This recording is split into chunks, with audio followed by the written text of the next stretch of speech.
Dungeon power copy की episode 2 में तो मैं हूँ मांगा एम्प्टी टाइम और आप एपिसोड की शुरुआत में तियान भेड़िया को मार देता है और कैप्टन कहता है यह बहुत पहले ही मर चुका था। तियान कहता है क्या यह पहले ही मर चुका है और सोचता है मुझे पहले ही पता है और मैंने मून वुल्फ का पावर कॉपी कर लिया है। कैप्टन चिल्लाकर कहता है क्लियर करो इस जगह को और कुछ लोग भेड़िया और उस मरे हुए आदमी का बॉडी को ले जाओ और एक आदमी इस छोटी लड़की का ख्याल रखो और तुम लड़के जब वॉरियर्स बन जाना तो मेरा टीम जरूर ज्वाइन करना। और तियान हाँ कह देता है। उसके बाद घर आकर मुंह धोते हुए सोचता है चलो मेरे चेहरे पर लगे खून को धोते हैं, अगर वह मुझे इस तरह देखती है तो यूं चिंतित हो जाएगी। और घर के अंदर आते ही उसका बहन को सोते हुए देखता है और सपने में भाई पुकार रहा था। तियान सोचता है आज पहली बार मैंने अपनी आंखों से किसी भयंकर बीस्ट को देखा है, लेकिन जैसे लोगों में बातें होती है इससे भी ज्यादा खतरनाक था और मेरी बहन का रक्षा करने के लिए मुझे जितनी जल्दी हो सके वॉरियर बनना पड़ेगा। उसके बाद खाना पकड़कर खुद के कमरे के अंदर चला जाता है और सोचता है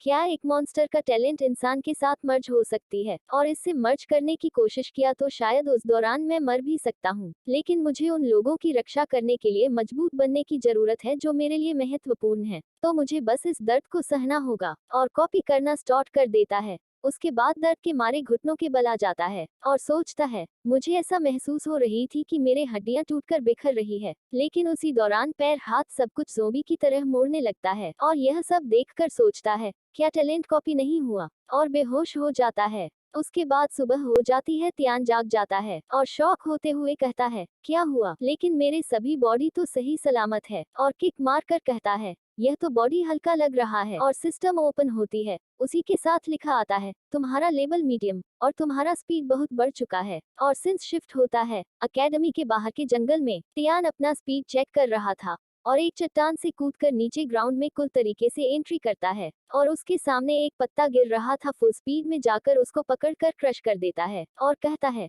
भेड़िया का स्पीड कमाल का है। और वहां पर एक पत्थर के ऊपर बैठकर कल्टीवेट करते हुए सोचता है मेरी गति की तुलना अब एक वॉरियर से की जा सकती है, लेकिन मेरी ओवरऑल पावर्स वॉरियर से बहुत कम है, इसीलिए यह अच्छा होगा कि मैं अपनी कल्टीवेट को तेजी से बढ़ाऊं। लेकिन तभी बाओ आकर कहता है इसीलिए मैं तुम्हें एकेडमी में नहीं ढूंढ पाया क्योंकि तुम यहाँ पर सीक्रेटली ट्रेनिंग कर रहे हो और यह बहुत अच्छी बात है। और बाओ तियान का बॉडी टच करके कहता है तुम्हारा बॉडी तो काफी स्ट्रांग है, तो क्या तुम पहले से ही अप्रेंटिस थे? तियान कहता है हाँ। बाओ कहता है तो क्या आप अपनी शक्तियों को तेजी से सुधारना चाहते हैं? तियान कहता है तो तुम्हें पता है कैसे करना है? बाओ कहता है क्या आपने इससे पहले किसी डेंजरस बीस्ट का खून पिया है? तियान कहता है नहीं। बाओ कहता है एक बात बता रहा हूँ, क्योंकि मैं जल्दी से कल्टीवेट इसीलिए कर पाता हूँ क्योंकि मैंने पिया है। और यह सुनकर तियान अफसोस करते हुए सोचता है क्या एक बीस्ट का खून ऐसा कर सकता है? तो यह फिर अफसोस की बात है। भेड़िया का ब्लड तो बहुत ज्यादा था उस समय और मैंने हेवनली चांस को मिस कर दिया। बाओ कहता है